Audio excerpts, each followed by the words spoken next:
नमस्कार, जय श्री हरि। स्वागत है आप सभी का हमारे YouTube चैनल दिव्या एस्ट्रो में और मैं हूँ आप सभी के बीच दिव्या। आज हम सभी पुरुषोत्तम मास के महात्म्य का 20वां अध्याय करने जा रहे हैं। सूत जी बोले, हे विप्रो, नारायण के मुख से राजा धृतधन्वा के पूर्व जन्म का वृत्तांत श्रवण कर अत्यंत तृप्ति न होने के कारण नारद मुनि ने श्री नारायण से पूछा। नारद जी बोले, हे तपोधन, महाराजा धृतधन्वा ने मुनि श्रेष्ठ वाल्मीकि जी से क्या कहा, सो विस्तार सहित विनीत मुझको कहिए। तब नारायण बोले, हे नारद मुनि श्रेष्ठ, राजा धृतधन्वा ने महाप्रज्ञ मुनि श्रेष्ठ वाल्मीकि मुनि की प्रार्थना कर जो कुछ कहा वो मैं आपसे कहूँगा। धृतधन्वा बोला, मोक्ष की इच्छा करने वाले लोगों से पुरुषोत्तम मास का सेवन किस प्रकार किया जाए, क्या दान किया जाए और इसकी विधि क्या है, यह सब संपूर्ण लोक के कल्याण के लिए मुझसे कहिए, क्योंकि आपके समान महात्मा संसार के हित के लिए ही पृथ्वी पर भ्रमण करते हैं। यह पुरुषोत्तम मास स्वयं साक्षात पुरुषोत्तम भगवान है। उस पुरुषोत्तम मास के सेवन से महान पुण्य होता है। यह बात मैंने आपके मुख से भली भांति सुनी है। मैंने पूर्व जन्म में सुदेव नामक ब्राह्मण श्रेष्ठ होकर विधि से पुरुषोत्तम मास का सेवन किया, जिसके प्रताप से मेरा मृत पुत्र उठ खड़ा हो गया। हे ब्राह्मण, पुत्र शोक के कारण निरंतर निराहारी मेरा यह पुरुषोत्तम मास बिना जाने ही बीत गया। अज्ञान से भय पुरुषोत्तम मास का ऐसा फल हुआ कि मृत्यु को प्राप्त भी सुखदेव उठ खड़ा हो गया। बाद हरि भगवान के कहने पर इस अनुभूत पुरुषोत्तम मास का सेवन किया। हे तपोधन, मुझे इस जन्म में सब विस्मृत हो गया है, इसलिए इस पुरुषोत्तम मास का पूजन विधान विस्तार पूर्वक मुझसे फिर कहिए। वाल्मीकि जी बोले, ब्रह्म मुहूर्त में उठकर परम ब्रह्म का चिंतन करें। उसके बाद बड़े पात्र में जल लेकर आप पुरुषोत्तम मास को सेवन करने वाला शौच के लिए ग्राम से बहुत दूर जाएं। दिन में तथा संध्या में कान पर जनेऊ को रखकर और उत्तर मुख होकर पृथ्वी को तर्ण से आच्छादित कर वस्त्र से सिर बांध कर और मुख को बंद कर अर्थात मौन होकर रहे, ना थूके ना श्वास ले।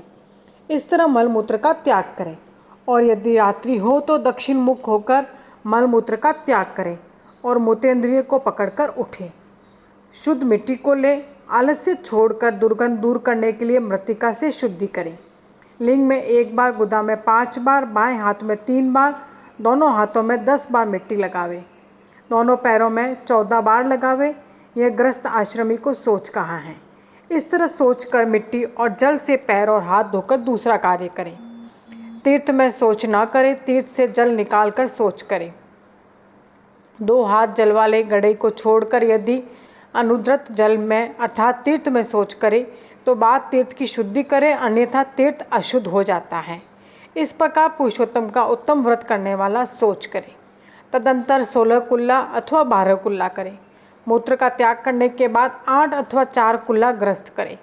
उठकर प्रथम नेत्रों को धो डाले, बाद दतुवन ले आवे और इस मंत्र को अच्छी तरह कहकर दंत धावन करें। हे वनस्पते, आयु, बल, यश, वर्च, प्रजा, पशु, वसु, ब्रह्म ज्ञान और मेधा को मेरे लिए दो। अपामार्ग अथवा बैर की 12 अंगुल की छेद रहित तंतुवंत कानी अंगुली के समान सोटी हो, जिसके पर्व के आधे भाग में कुची बनी हो, उस दतुवन से मुख शुद्धि करें। रविवार के दिन काष्ठ से दतुवन करना मना किया है, इसलिए 12 कुल्ला से मुख शुद्धि करें। बाद आचमन कर अच्छी तरह प्रातः काल में स्नान करें। स्नान के बाद उसी समय तीर्थ के देवताओं को तर्पण के द्वारा जल देवें और समुद्र में मिली हुई नदी में स्नान करना उत्तम कहा है। बावली, कूप, तालाब में स्नान करना विद्वानों ने मध्यम कहा है और ग्रस्त को गृह में स्नान करना सामान्य कहा है। स्नान के बाद शुद्ध और शुक्ल ऐसे 2 वस्त्रों को धारण करें। ब्राह्मण कंधे पर रखे जाने वाले उत्तरीय वस्त्र को सावधानी के साथ हमेशा धारण करें। पवित्र स्नान में पूर्व मुख अथवा उत्तर मुख होकर बैठे और शिखा बांधकर दोनों जांघों के अंदर हाथों को रखें। कुश की पवित्री हाथ में धारण कर आचमन क्रिया को करें। ऐसा करने से पवित्री अशुद्ध नहीं होती है, परंतु भोजन करने से पवित्री अशुद्ध हो जाती है, इसलिए भोजन के बाद उस पवित्री का त्याग करें। आचमन के बाद गोपी चंदन की मिट्टी से तिलक धारण करें। वह तिलक आपका सीधा हो, सुंदर हो, दंड के आकार का हो, ऐसा धारण करें। और साथ ही साथ आप त्रिपुंड में पार्वती सहित साक्षात शंकर भगवान सर्वदा वास करते हैं। बिना क्षुद्र का पुंड कुत्ते के पैर के समान विद्वानों ने कहा है। तो इसलिए तिलक आप उद्रपुंड हो या त्रिपुंड हो वैसा ही बनाएं। सफ़ेद तिलक ज्ञान को देने वाला होता है और लाल तिलक मनुष्य को वशीकरण करने वाला कहा है। पीला समस्त रिद्धि को देने वाला कहा है। इससे भिन्न तिलक को नहीं लगावे। गोपी चंदन की मिट्टी से शंख चक्र गदा पद्म आदि धारण करे। यह संपूर्ण पापों को नाश करने वाला और पूजा का अंग कहा गया है। जिसके शरीर में शंख चक्रादि भगवान के आयुधों का चिन्ह देखने में आता है, उस मनुष्य को मनुष्य नहीं समझना, वह भगवान का शरीर है। जो शंख चक्र आदि चिन्हों को नित्य धारण करता है, उस देही के पाप पुण्य रूप हो जाते हैं।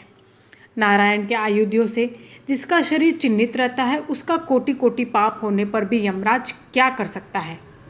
बाद प्राणायाम करके संध्या वंदन करे। प्रातःकाल की संध्या विधि पूर्वक नक्षत्र के रहने पर करे। जब तक सूर्य नारायण का दर्शन ना हो तब तक गायत्री मंत्र का जाप करे।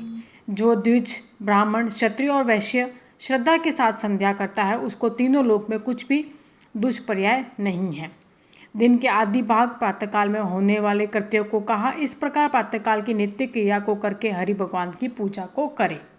लीपे हुए शुद्ध स्थान में नियम में स्थित होकर और मौन और पवित्र होकर गोबर से गोल अथवा चौकोर मंडल को बनाकर व्रत की सिद्धि के लिए चावलों से अष्टदल कमल बनावे।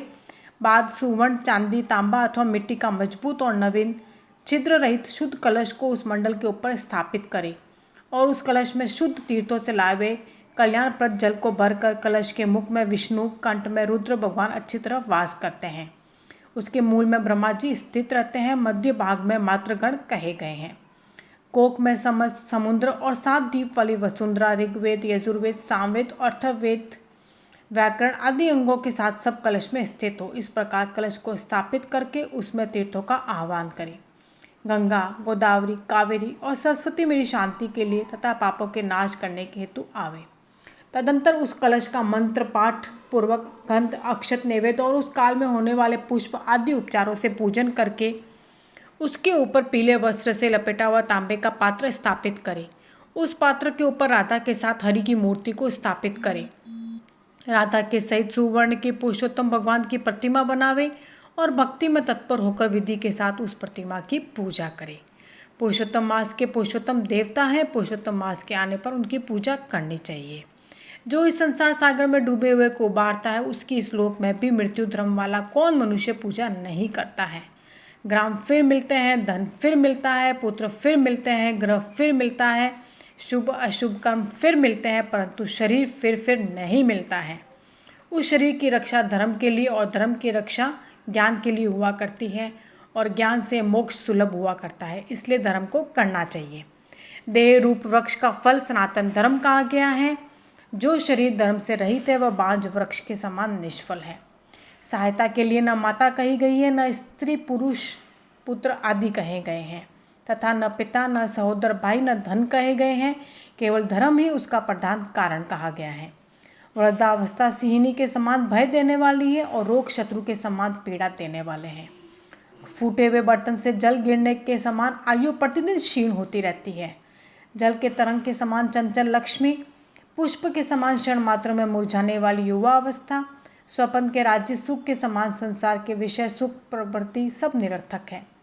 धन चंचल है, चित्त चंचल है और संसार में होने वाला सुख भी चंचल है। ऐसा जानकर संसार से विरक्त होकर धर्म के साधन में तत्पर होवे। जैसे सर्प से आधा देह निकल जाने पर भी मेंढक मक्खी को खाने की इच्छा करता ही रहता है, उसी प्रकार काल से घसा हुआ जीव दूसरे को पीड़ा देने में तथा दूसरे का धन अपहरण करने में प्रेम करता है। मृत्यु से ग्रस्त आयु वाले पुरुष को सुख क्या हर्ष करता है। वध के लिए वध स्थान को पहुँचाए जाने वाले पशु के समान सब सुख व्यर्थ है। जब धर्म करने के लिए चित्त होता है तो उस समय धन का मिलना सुलभ नहीं होता है। जब धन होता है तो उस समय चित्त धर्म करने के लिए उत्सुक नहीं होता है। जब चित्त और धन दोनों होते हैं तो उस समय समपात्र नहीं मिलते हैं। इसलिए चित्त वित्त सत्पात्र इन तीनों का जिस समय संबंध हो जाए उसी समय बिना विचार किए ही जो धर्म को करता है वही बुद्धिमान कहा गया है। अधिक धन के व्यय से होने वाले हजारों धर्म हैं। पुरुषोत्तम मास में थोड़े धन से महान धर्म होता है।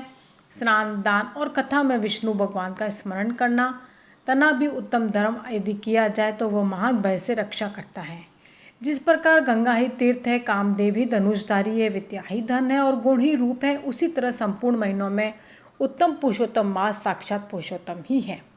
यद्यपि यह पुरुषोत्तम मास प्रथम समस्त कार्यों में तथा यज्ञों में अत्यंत निंदन और तो भी है भगवान के प्रसाद से पृथ्वी में साक्षात भगवान के नाम से प्रसिद्ध हुआ।